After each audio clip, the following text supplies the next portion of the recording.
श्री गणेशाय नमः. श्री स्वामी समर्थ. जय जय स्वामी समर्थ. ओम श्री परमात्मने नमः. आज इथं सेवेसाठी संत नामदेव महाराज यांचा अभंग घेतलेला आहे. उसाचे शेजारी एरंडाचे झाड, उसाचे शेजारी एरंडाचे झाड, नाही त्याचा पाड गोडी आली.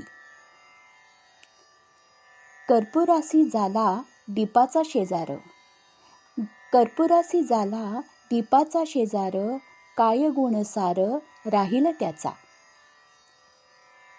सागरी लवण टाकिले नेऊन, सागरी लवण टाकिले नेऊन, काय गुण खडेपण उरले त्याचे.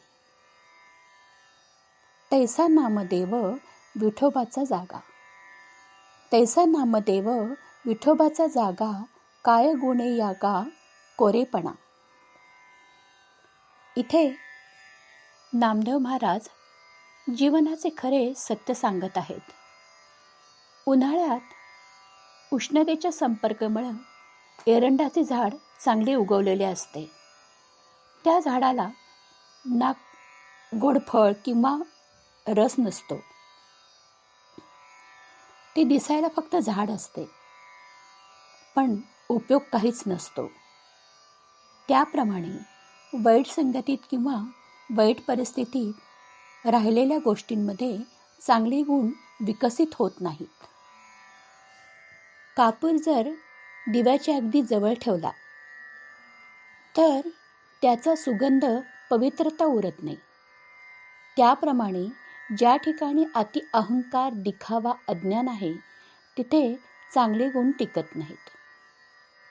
मीठ सागरात टाकले तर त्या मिठाचा वेगळेपणा असा काय राहिला, फक्त खारटपणाच उरतो.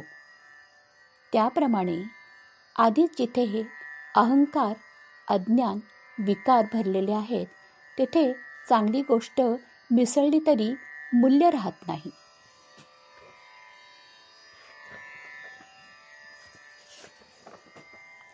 त्याचप्रमाणे नामदेव महाराज म्हणतात, विठोबाच्या ईश्वराच्या स्थानात राहूनही जर मन कोरडे भक्तिशून्य असेल तर त्या ठिकाणी राहण्याचा काय उपयोग.